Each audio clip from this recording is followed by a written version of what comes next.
Good evening, everybody, and welcome to It Hits The Fandom, the podcast where two semi-professional fans talk about phenomenon within their fandoms. I'm one of your hosts, the guy from TV. I'm joined by the wisdom from the United Kingdom, Talia GW. How are you, Talia? Hello, everyone. Yeah, I'm doing well. I'm happy to hear. Okay.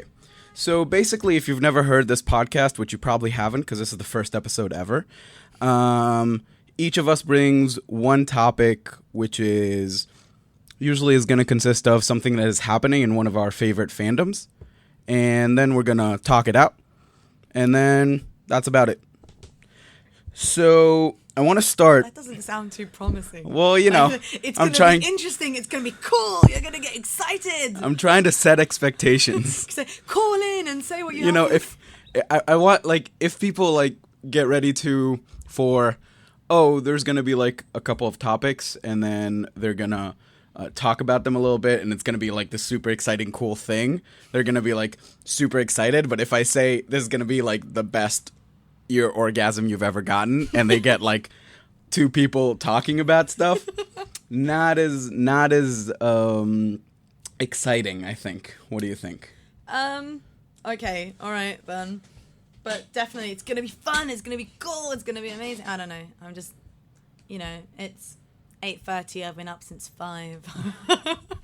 Okay, wow, 5. You're insane. So, one of my favorite podcasts, which is a relatively new podcast based on an old podcast called P.S. I Love You XOXO by the Kinda Funny Guys. They're really, really cool. It's a PlayStation podcast, and they do this thing that is super interesting, which they start each of their podcasts with a prayer. So they have this friend called Shuei Yoshida. He's a really big guy in, like, Sony Computer Entertainment, and they have, like, the prayer to Shuhei. So I thought we could do something similar. I'm not copying, I'm homaging them. So I wrote a little prayer. This includes most of my and probably yours favorite fandoms. Okay. But, like, next week you could do it, or we could add some stuff in, and so on and so forth. Okay. So everybody, I want you to close your eyes, hold hands with whoever is next to you, and pray along with me. Hail, Taylor, full of grace, and the honor of thy respective Hogwarts house be with you. We thank thee for creating us in a galaxy far, far away, for letting us volunteer as tribute, for guiding our controllers and sealing our Pokeballs, for letting us watch on the wall, for giving us 12 regenerations and the MCU. Thank you for giving us the power to can't even, the realization of OTPs, and the ability to tell the difference. In the name of Meredith and Olivia, we pray. That was amazing. That was amazing. I'm sorry. That was amazing. Okay, cool. I'm happy to hear.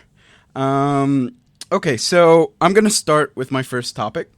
So my first topic, I've kind of titled it, No Good Deed Goes Unpunished. And it's based on one of our, like, favorite fandoms, but of course it, like, reaches into other fandoms as well. But I felt it really strongly in the Taylor Swift fandom. By the way, Taylor Swift, she just released this week this amazing series of videos where she talks about the creation of 1989 and all that stuff. Yeah, you were telling me about that. It's on a site called Grammy Pros, but it's on, like, her Instagram and her Tumblr and her Twitter and all that. So go there. It's like 3 videos about how she made all the previous albums and how she came up with the idea for 1989 and how she made Blank Space and Shake It Off and all, like, the songs that she collaborated with people on and stuff like that. So it's more than, like, what she has on the album itself. Yeah, so some of it, what she plays to the people that are listening, is some of the stuff that you get on the deluxe edition of the album with the voice memos. But a lot of it is, like, new stuff, and she talks about, it's also, some of it is kind of technical, like, we use this instrument, or we use this thing, or we use this kind of beat, but it's also, like, about how the song came to be, both vocally and conceptually, like, from a lyric standpoint. It's really cool. So anyway, back to the topic at hand.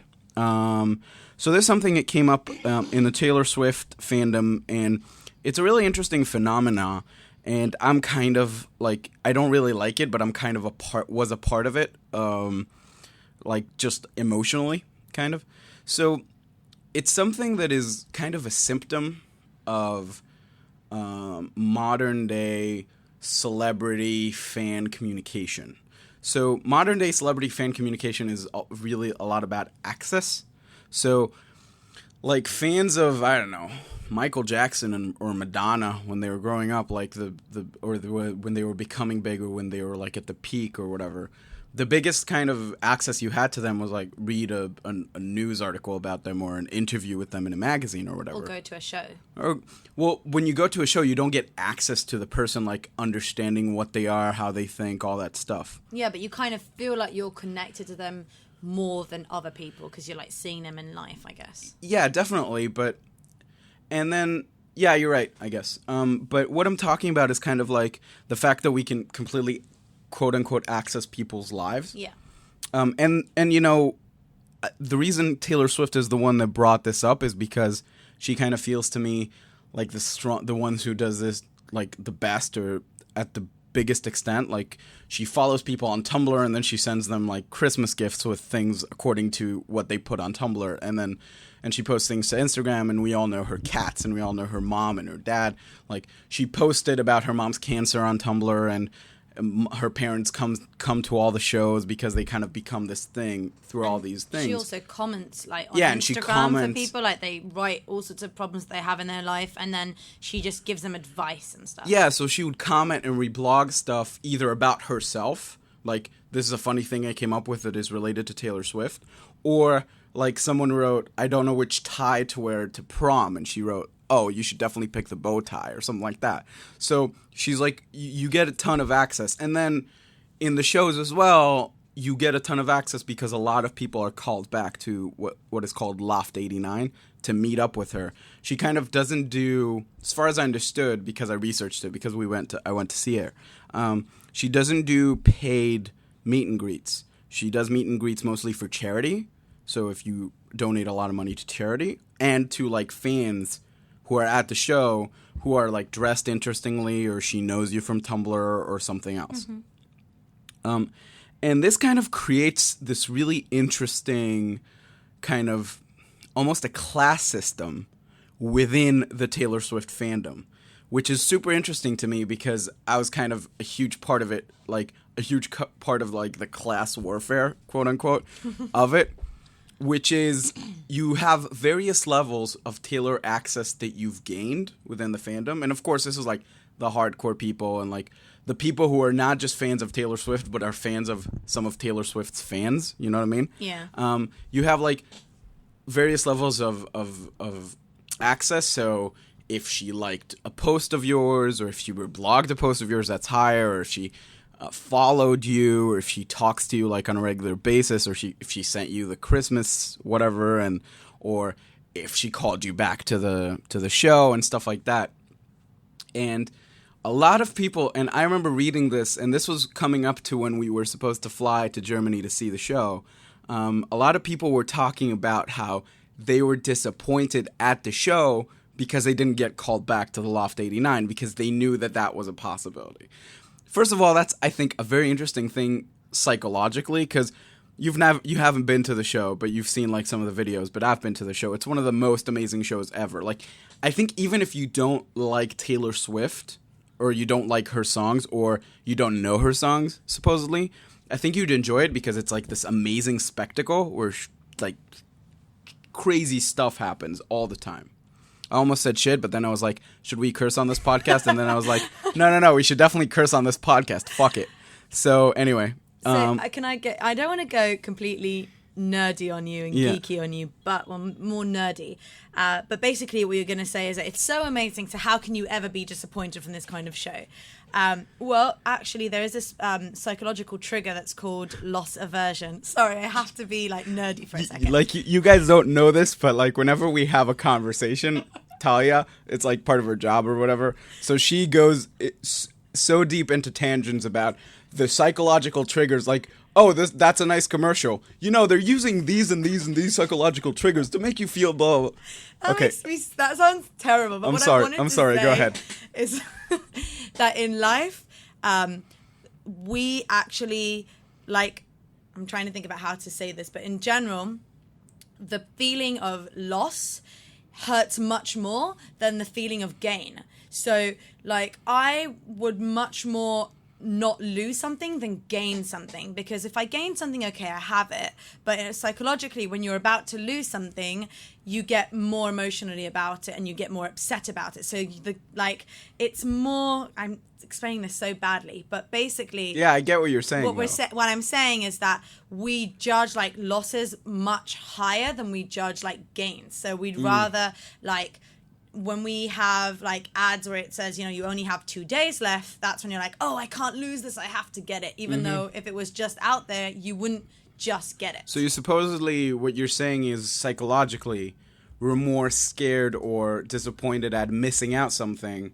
than at gaining something. Yeah, I mean, basically at the end of the day, we prefer, our tendency, I have to look at this at Wikipedia because I just want to make sure I'm saying this correctly, is our tendency to strongly prefer avoiding losses than acquiring gains. So basically, yes, I got to gain this amazing show of Taylor Swift, but unfortunately, I got to gain this amazing show of Taylor Swift, but I'm aware of the fact that some people got access to Taylor Swift, and that's just worse than going to the show. Yeah, so that's an interesting thing that you're saying, because for a bit, right before and right after the show that we went to, I was like deeply into that emotional whatever, right? So like right before the show, I was like, I actually had these thoughts in my head, which right now looking back, I kind of hate myself for having.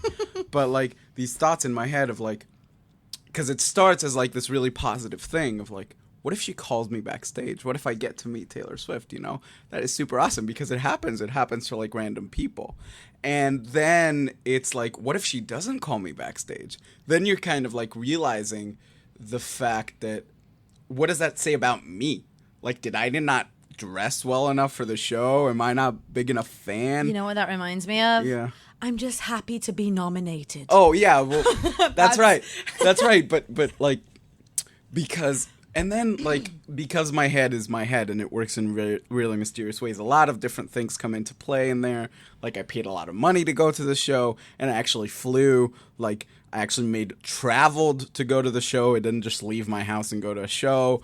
So I deserve this. It's like, it became this whole thing in my head, which I'm like, this is not the kind of person I am, but I kind of became that person. Because it was in front of your eyes. Yeah, and then during the show was amazing, and I super enjoyed it. Like, you saw the things I posted from there and, like, how I reacted after the show, and I actually named the show, like, in the post that I posted after Transformative, because I kind of feel like it changed me and it changed my life, but, like, during the show, and I remember this was right before the show, me and my friend that who we were at the show sitting, we saw a guy walk, like, into our block, and he had, like, the staff tag, and we were like, okay, what is he going to do? He ended up just sitting, like, for the entire show and talking to this really old guy. I'm like, I don't know if he was doing anything specific or this was, like, part of their job or whatever. But we were, like, had 5 seconds of, like, this is a possibility. He's, like, standing in our row. He's looking straight at us. And then after, I felt like a lot of people came with signs because they came, for example, this one girl came from Hungary, right, to Germany to do this. So she came with a sign, I've been traveling for 15 hours to get here, blah, blah, blah. And I was like, I should have done that. That was stupid of me. But anyway, and then before the show ever happened, I started a blog, right, a Tumblr, you know this? Yeah. It's based on a different Tumblr that I opened, but this one is a Tumblr where I would use quotes from Taylor Swift songs to... where I would use quotes from Taylor Swift songs to describe my snacks. Yeah. It's called taylorswiftsnacks.tumblr.com. Go follow it. And it's really cool, by the way. And in the very beginning, also because of its origin, and I can talk a little bit about that, but at the very beginning, I was obsessed with getting Taylor to see it. I was reblogging it over and over myself, just tagging her, which is something that the fandom does. Yeah. It's like people in the fandom do.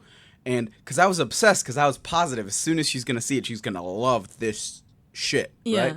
And I became obsessed with, like, I started following all of the people that I know that she follows because they write it in their bios, because you remember I talked about the class warfare? So people would write, Taylor liked on this date, Taylor followed on this date, and I would go and I would do like, I would follow them and I would talk to them. But in all fairness, the reason you did this is because the first one that you did was on John Green, right? Yeah. And he actually like reblogged you. Yeah, so the first one, it paid off. So the first one I did, which I still feel is like a total fluke and it was insane.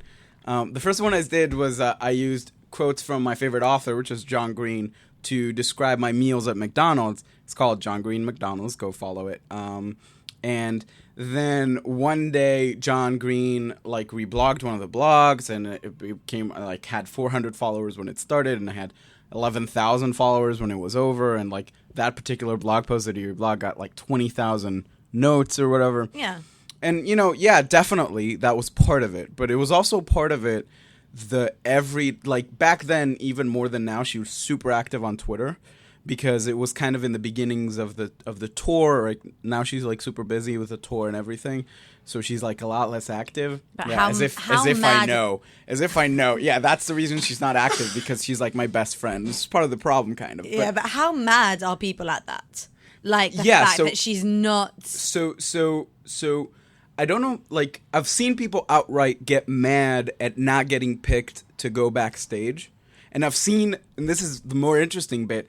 This happens enough for the prominent fans within the fandom to write posts saying, guys, just going to the show is such a huge privilege and it's fun and you should do it. Like you should be happy with that. And a lot of people don't get to go to shows because, for example, even me, we are in Israel, so I could fly to Germany, but people, in the Philippines or don't have enough money to fly to China, or people who are like in anywhere like in the world that are like just stuck and can't. No, I'm being honest. So people were like, so this was a big enough issue for.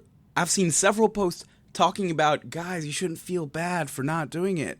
This is one of the best nights of most of people's lives and stuff.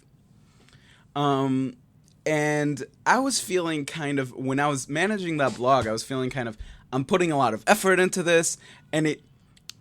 Like, for 5 seconds, again, I really hate myself for this, but for 5 seconds, I was super frustrated. Because I was like, okay, I'm tagging her, and I would time when I would post according to when she's online. Yeah. Like, I would do everything, quote-unquote, right. I would try to get reblogged by all the blogs that I know she follows, as if that's, like, the difference or whatever. And I was super, super, super frustrated by it. Was it because you wanted to move up the status quo, like to be higher in that war game, or was it because you just wanted attention from Taylor Swift? I think it was a combination of both, is the thing.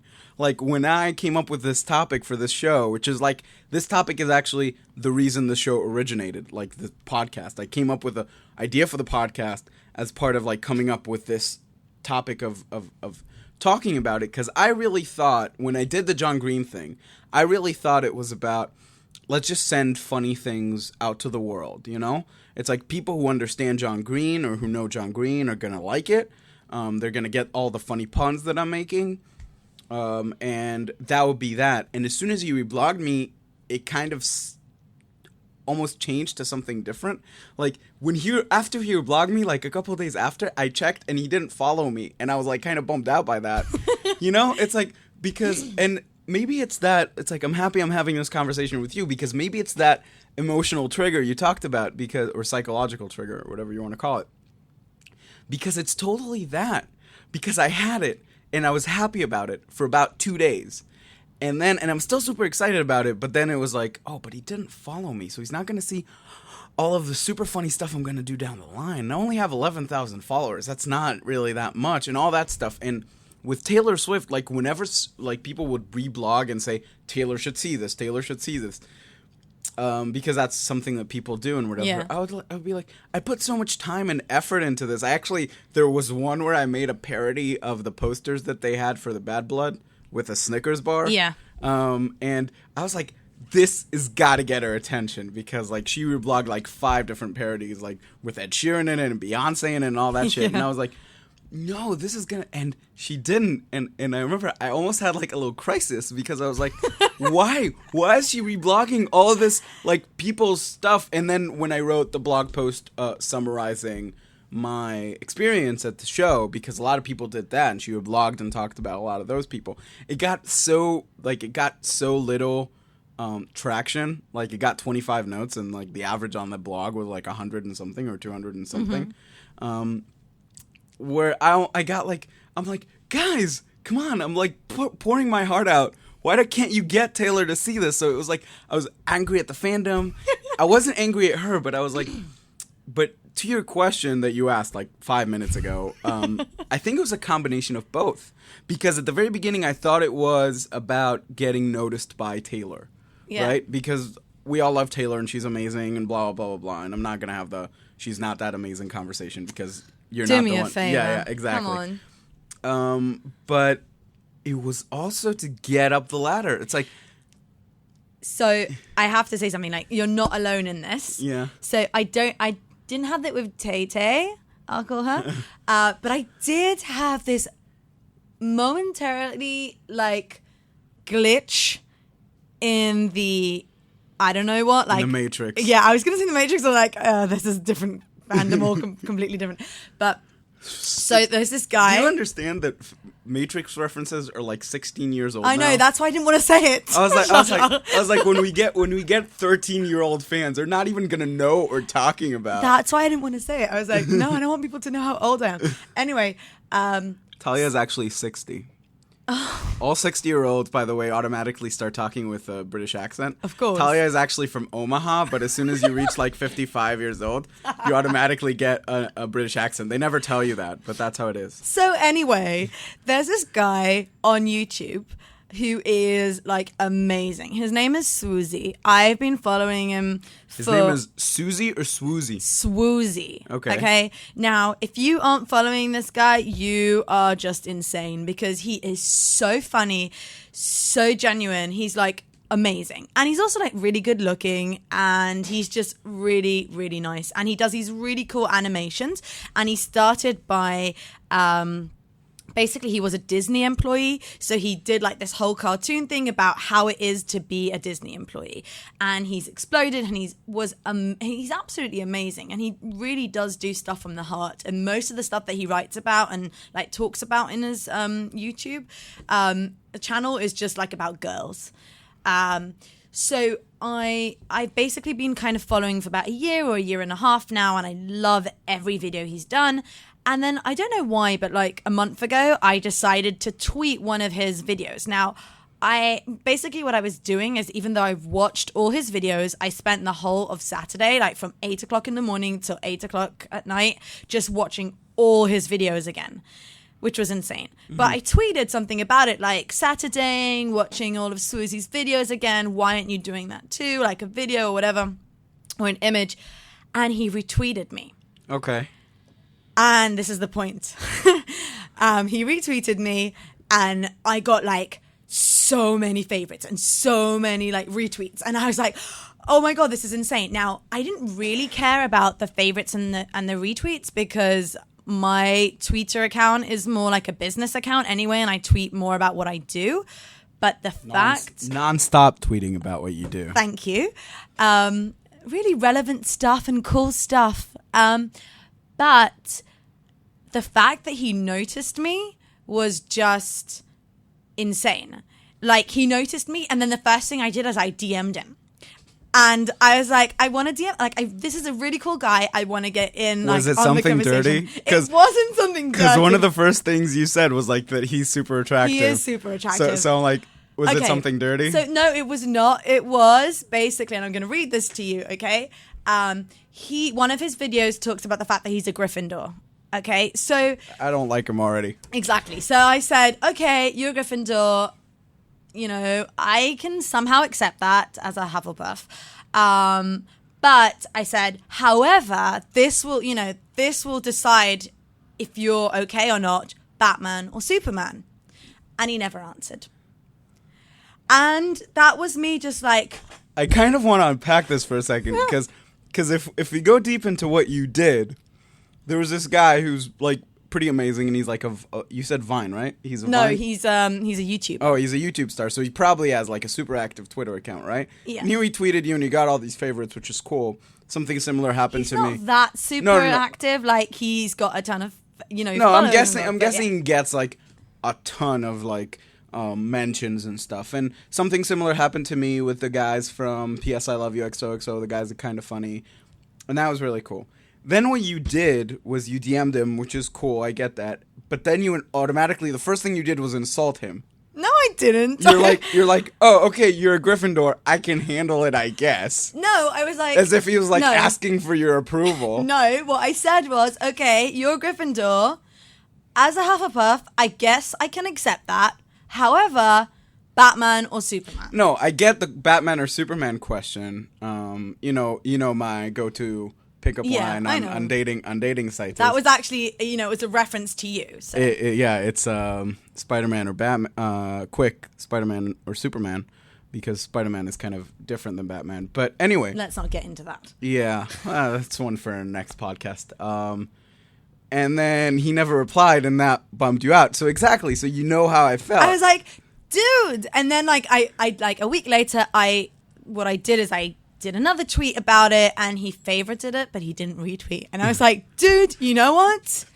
No need. Oh my God, do you know what? That's fine. I don't need it. I'm okay. I'm a keynote speaker. I don't need this shit. All I'm gonna say, it's cool. We already decided we're swearing on this podcast. Okay. Okay. So I'm happy we had this conversation, because I really feel a lot better about myself, because at least I didn't say, oh, okay, Taylor, you're blonde and I kind of like brunettes, so I guess I can live with it if you answer one of these questions, and didn't get an answer, and I was like super bummed out about it. So like I thought it was kind of cute. It is kind of cute with like a person you've like met, or the person you kind of know. I just feel like when it's a person who has so much traction and so many people writing to, like, you need to catch their eye with something really interesting. Because if you just say, thank you for the retweet. That's why you sent nude I photos. love you. I'm not sending him a nude photo. I'm just saying you're a girl. No, that was sexist. No. Delete that. That was a joke. Can you not like edit that out? That was a misplaced joke. I'm not editing anything out. No. And we're about halfway through, and we're like half an hour in, and I'm kind of feeling this is going to be a 1 hour podcast now. Yeah, and we haven't even discussed my topic yet. Yeah, so that's what I'm saying. So, okay. So now I feel better. So it hit the fandom, so to speak. So now I feel stupid, but you're not alone. Talia GW, the wisdom from the United Kingdom. What is your topic? What is the thing that you want to throw at the fandom? I think I'm gonna go. I've been, like, as you know, I've been debating between two, but I think I'm actually gonna go for the whole actor versus like the real person. Okay, like the character that a person plays in a fandom, like if it's Snape. Or if it's someone who's playing any character, and then how they react in life. And basically what this means is... So, like, for example, if I'm giving an example outside of Harry Potter... Yeah, sorry. That's cool. That's my go-to. But, like, for example, whether you're Team Peter or Team Gale, you are going to be a bigger fan of Josh Hutcherson or Liam Hemsworth. And so, basically what I'm saying is that if you view... Josh Hutcherson, not Josh Hutcherson. Like, if you basically view like a character as a bad character, for example, I'm going to go back to Harry Potter. So you view Snape as a bad character and you hate him, and you look at the actor and you hate the actor too. Like, it's this thing where you cannot differentiate between the actor, I'm explaining this so badly. No, so I'm getting... the character that they're playing and who the person is. No, but you're not explaining it badly. It's kind of understood. So you can't, like... What you're talking about is people, or you specifically, who on an emotional level... or a non-emotional level? I don't feel like that way. Like, I had this for a few years, but then I realized that it's so unfair because you get to play so many different characters in your life as an actor, but you're categorized as the dumb blonde, or you're categorized as the horrible person, or, By the way, interestingly enough, I had the same thing with Alan Rickman, but not because of Snape. Way before Snape, when I was a kid. You know what his first acting job in a movie ever was? No, I don't. Hans Gruber in Die Hard. So the Really? bad guy in Die Hard. So the German. See, he's a horrible person in life too. So the German terrorist in Die Hard is the first ever acting job he got, and I was a kid. I was young, really young, and Die Hard is R-rated, but my parents don't love me or whatever. But no, I'm kidding. My parents love me. But I watched this, and I was like, whenever I would see that actor, I would like, this is a bad guy. And that was like, because I was a kid, that was on a deep emotional level. Yeah. Sometimes I do it now as like a joke. Yeah, but the thing is, like, I've watched this happen so much. Okay, so kind of branch out, like, okay, that happens. Have you ever seen, like... So what happens is people, like, get affected from it in real life, and then, like, I've seen fans go and egg people's houses, and this is, like, insane. They will, attack them in the street. I was just telling you before that, I mean, this isn't a fandom, but, the actress that plays Samantha in Sex and the City... It's totally a fandom. Well, okay. She was saying that she would get approached in the middle of the street and women would just like throw panties on her and ask her like all sorts of stuff about sex and like really just think, oh, okay, if she plays, a promiscuous lady on TV, then obviously, she's that way in real life. And she said she felt really bad because people would just get into her personal life and talk about her relationships and like really get up and personal. And it's not just her, it's like with so many people that they play a character in life and then they go out and they're also categorized as that villain. So you were talking about he plays Snape, he plays the villain in Die Hard, and then people start categorizing, well, he only plays mean characters, bad guys. As much as Sean Bean always dies. So whose house was egged? Was it Alan Rickman? No, not at all. It wasn't in the Harry Potter fandom. Oh, okay. That's a breath of fresh air. Yes, sorry. But I was reading about it a couple of weeks ago. I need to look this up and I'll let you know. Mm-hmm. But it was just like, it's amazing to me that people can be so like extreme in the way they view stuff. Like I can understand, like I am obsessed with Harry Potter, I'm obsessed with Game of Thrones, the books, and stuff, but I don't think that the actress who plays Cersei is a witch. I mean, when you think about it, the actress who actually plays Cersei, she's super cool. She's super cool. She's a drummer, and she also like what she does is she volunteers at like animal shelters, and she's like one of the best people. She's like amazing, and she tweets all these amazing stuff. But yet people talk about her insanely, like really bad stuff. And which reminds me, by the way, that my brother who went to the Trinity College in Dublin. Also studied with the actor who plays Joffrey. Yeah. So I saw a thing about that. Joffrey, by the way, and this is really an interesting tidbit, he has gone on record to say that this would be his last acting role ever. Why? People asked him why. People asked him if that was the reason. He said no. He said, not the reason. The reason is because he had a really bad time and a hard time playing this guy or whatever. And he also says like he didn't enjoy acting as much as he thought he would, and he wants to go back into academia or whatever. But that's like a really interesting thing because I've seen a lot of posts, and again, I think this falls into two different categories. One which I know very well, which is like the joking kind. Like, okay, if this actor is most known for this thing, so like let's make a bunch of jokes about him like everywhere. And the other one is the more like what you're talking about, serious kind, which I've never heard of, which is like disturbing. It's harassment though, because I know that my brother was telling me that he was getting harassed like at university. Like people will come up to him and yell at him and say like, why did you do that? Or why don't you just die? So and also these horrible so you see, things. because I know like, because Joffrey, the actor who plays Joffrey, Jack Gleason, I think his name is. I'm just checking that. Yeah, I'm pretty sure it's Jack Gleason. Yeah, Jack Gleason. He had a small part in Batman Begins. Yes. Where at the very end of the film, and I remember I saw Batman Begins after I saw like Game of Thrones at some point, and I was like, oh, that's Joffrey. And then someone on the internet noticed.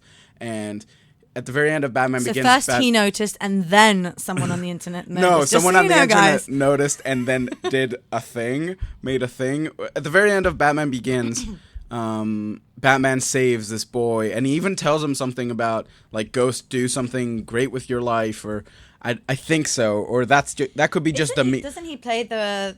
That could be just the meme. Sorry, doesn't he play the orphan?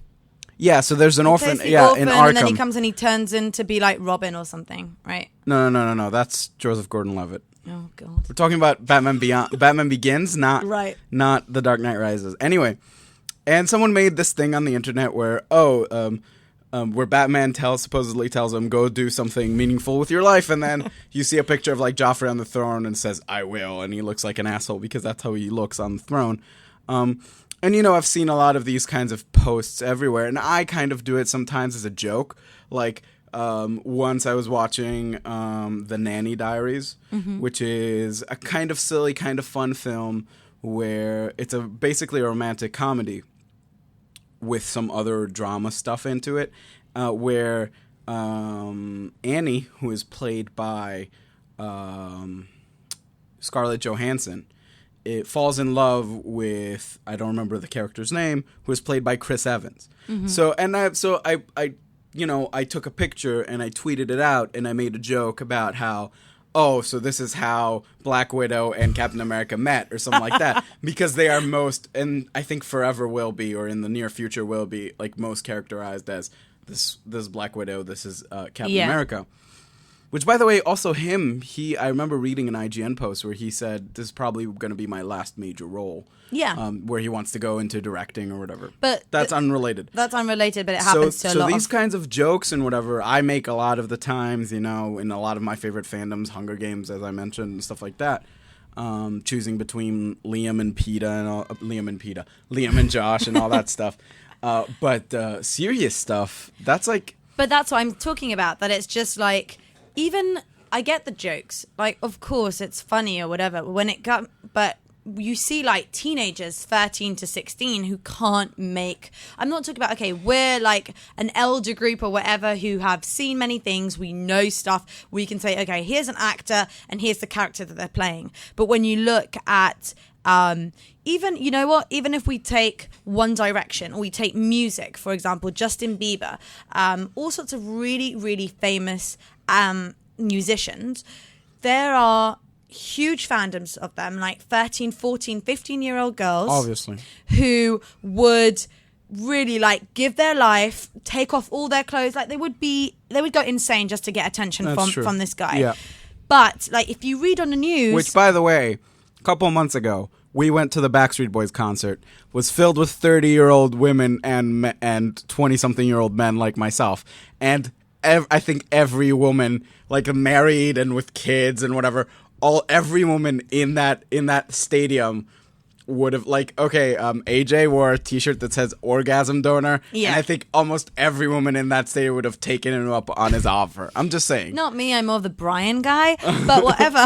You're a Brian guy? Yeah, I'm Brian. I'm like... You're a Brian guy? Well, you want to tell me something? Well, no. I'm kidding. I'm so tired. I'm sorry. That joke was inappropriate. What I wanted to say is just that, like, Justin Bieber, he is an asshole. Okay, he is so I kind of have a problem with you saying someone's an asshole without you meeting him. Okay, ever. no, all right. He does assholey things, like drag racing and egging someone's house, and I definitely agree he does assholey things. But what I'm saying is just like, he does assholey things. I don't know him. Also, we're kind of going on a tangent because he doesn't act as anybody in any show. Yeah, but what I'm saying is that you can't, like, obviously the person that you're seeing out, like, in front of the cameras isn't the person who's inside. Just because Taylor, for example, allows you to see snippets of her life and her cat and what's happening on stage or behind stage doesn't mean you know what's going on in her heart or in her, between her friends. And it doesn't mean the way I know what goes on in her heart is through her music, Talia. Of course. But what I mean is just that at the end of the day, people, like, blindly worship Justin Bieber, One Direction, or whatever. But some of these guys have been prosecuted for rape and for, like, terrible stuff. I'm not talking about... I don't know if rape. No, but not them specifically. Yeah, Other people, I just don't want to mention who they are. But like all sorts of people have been prosecuted in the past, and Obviously. they don't care because for them, they sing about love. They sing about, Yeah, but again, that's kind of, I get what you're saying, and that's, I think, a different topic of what you're saying, like the blind. But it is that because no, you can only see them in a certain way. You're not open to understanding that this is. But I would argue that is still them. So when it comes to Justin Bieber or Chris Brown, for example, who is like I don't think it's just them. I think it's no. I'm saying Chris Brown and Justin Bieber, when they go on stage or whatever, when they do all the PR or whatever, they represent themselves. They are themselves. That is the persona that they've created. But that's the persona they've decided to show you. Obviously, no. But 1 second, I'm making a point. But when someone comes up to Jack Gleason at Trinity College and yells at him because something Joffrey did, that's not even a persona that Joffrey created. Like a writer on a show based on a writer, Jack Gleason, sorry. A writer on a show based on a writer of a book wrote what Joffrey's supposed to do. So that's kind of different. Like it's completely different. No, so that's what it is completely different. I think, again, like my thing, there's kind of like an emotional backbone to this because according to what you're saying and what I understand, this is like really young people or relatively young people to do it. And I think it's a thing of like not being able, because here's the thing that's interesting. I don't remember how I imagined Harry Potter characters before the movies came out. So you didn't read the... No, I did.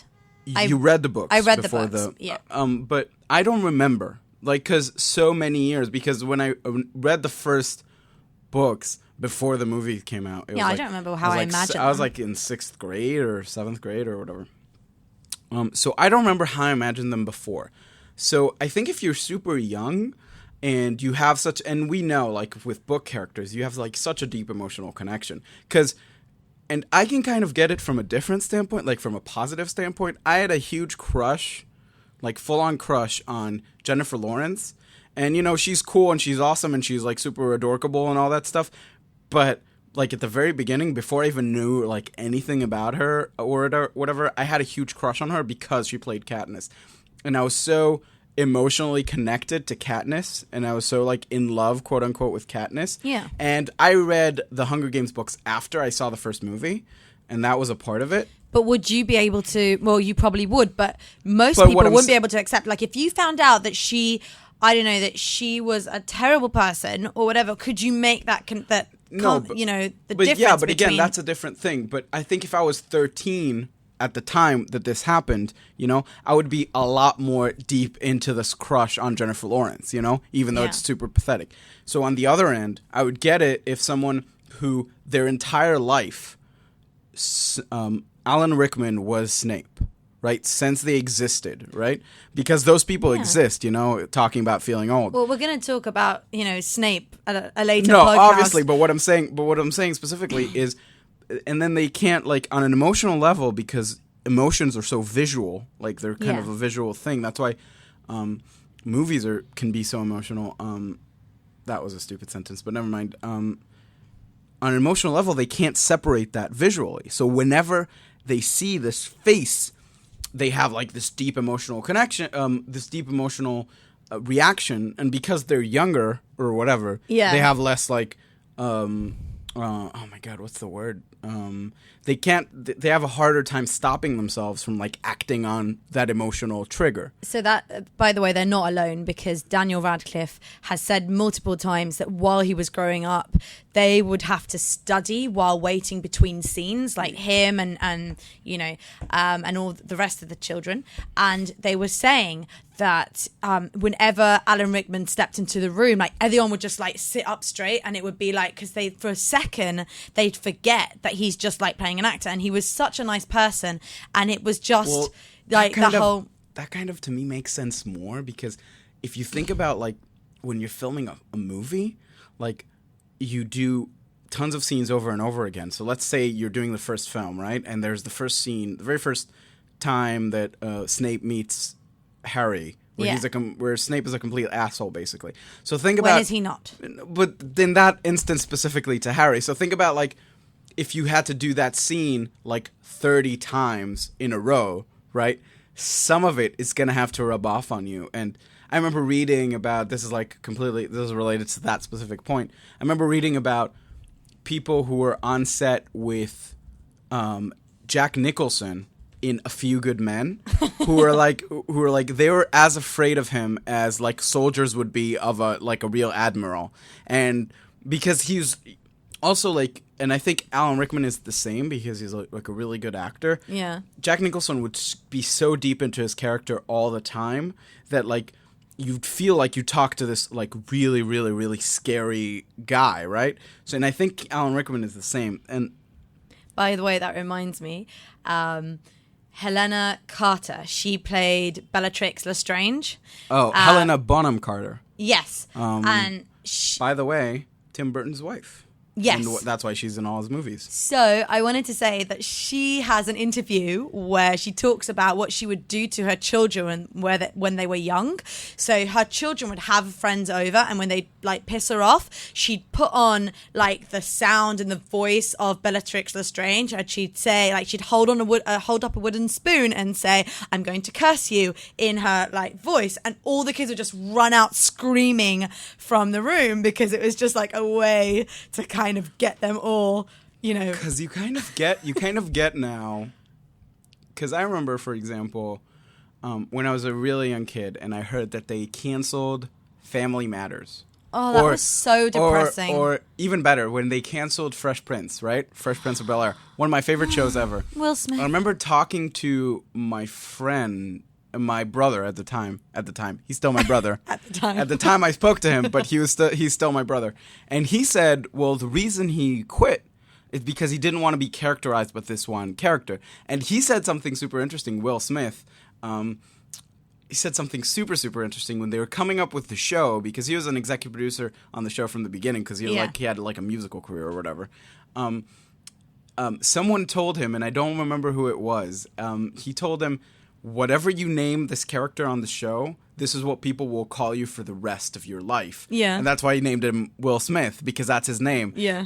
So, like, that's a really interesting thing, because back then I was like, but what? That's super stupid, because The Fresh Prince is such an amazing show. Why wouldn't you want to be a part of it? But now I kind of get it, because Will Smith now, like today, is not like The Fresh Prince, right? No. He's like a superstar, mega star, whatever. He's done like a couple of like kind of shitty movie No, but he's movies, done some really good like, ones. and they all make over like $100 million, right?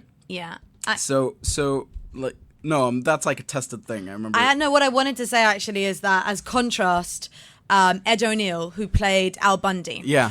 Saw an interview with him a few months ago, and he was saying that for a very long time he was so upset because for years and years and years after Love and Marriage, people would come up to him. The name of the show is, by the way, not Love and Marriage. What is it? It's just the first line of the theme song. No, the name of the show is Married with Children. Yeah, Married with Children, sorry.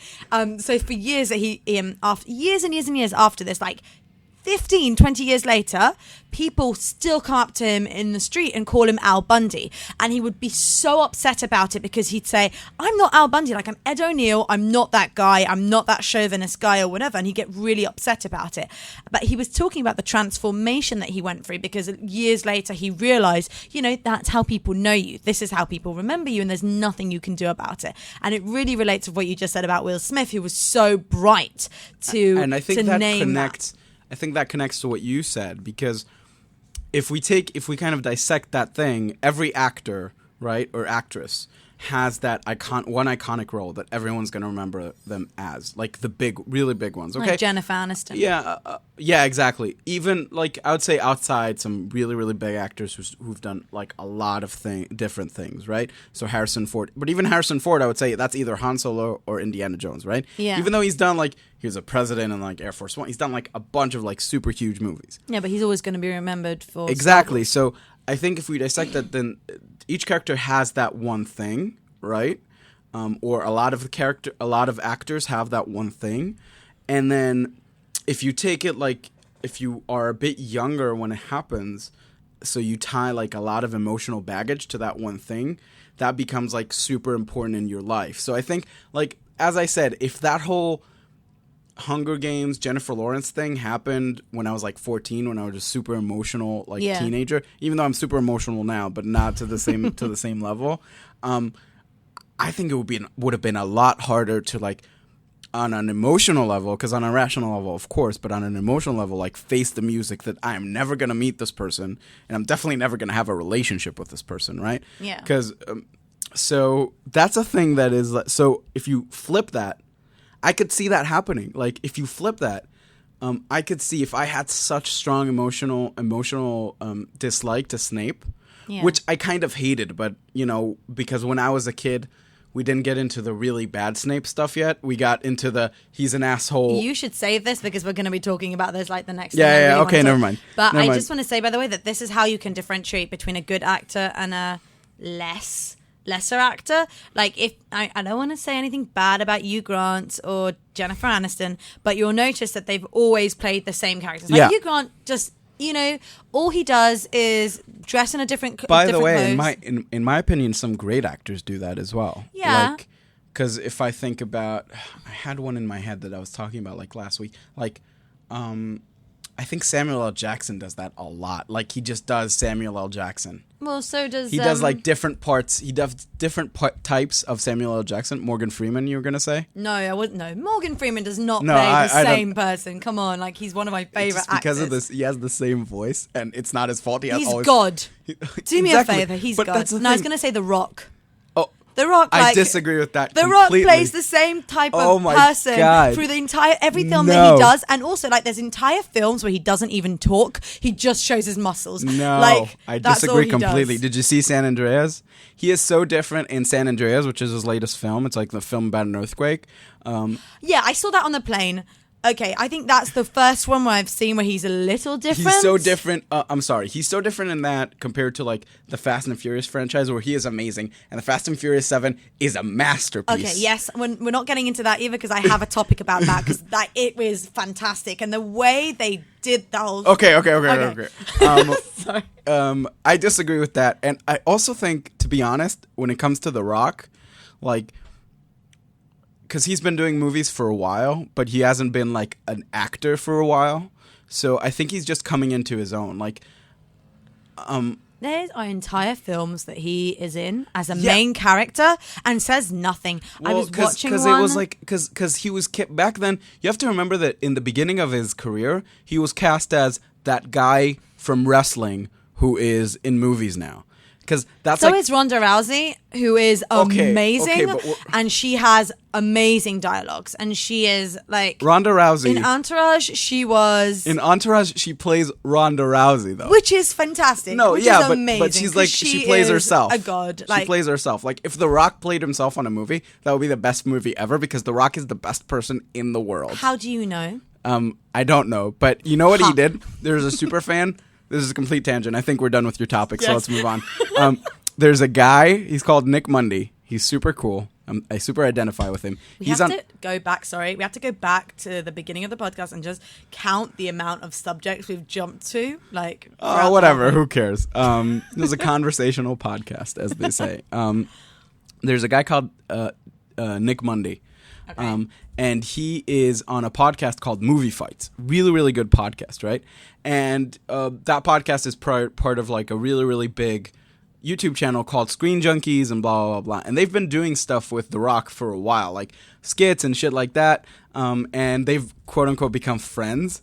And one day they met up in LA to like do, or somewhere, I don't remember, to like do another skit. And they completely there was this whole YouTube project called Prank It Forward where all these different channels did like huge pranks on their fans or whatever, and they decided to prank him. So they met up with him and they pitched like his team, quote unquote, like an idea for a skit. And his team said, "Guys, it's not as funny, and we kind of want to do something that is funnier than the last thing we did. We don't want to do it in the same way." And they were like frantically sitting thinking of ideas to like what to do, and they were like, "Guys, if it's not gonna work out, it's not gonna work out," or whatever. And then they called him into like some room or whatever, and then his fiance was there, and like a bunch of their friends were there, and The Rock was there, and he officiated their wedding. Okay. What? Yes, you have to see this. You should look it up. I was just looking at it says Dwayne The Rock Johnson wedding surprise. Yeah, I was exactly. Like, what? Exactly. Okay. It's amazing. Okay. I will see. Anyway, your topic has as well hit the fandom. Yeah, God. Okay. Thank you, everyone, or not everyone, the one person or the two people who are going to listen to this for listening. Like our two friends. Yeah, our two friends. Shout out to the Snufka and to Dachniela. Yeah, exactly. And shout out to your husband, Spiegel, as well. Rispig. Oh, that's right. Rispig. That's his name. So thank you very much. I've been the guy from TV. With me has been Talia GW. Anything you want to plug or promote? No.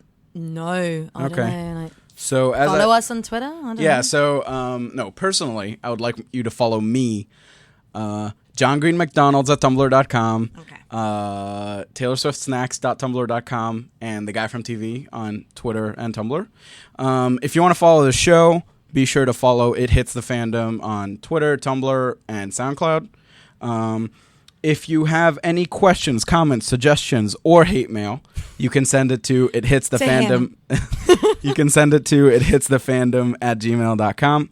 The music was Happy Rock by bensound.com. Thank you very much, Bensound. And that's about it. We'll not see you. What do you say? We'll talk to you soon. We'll be in touch. Same bat time, same bat place.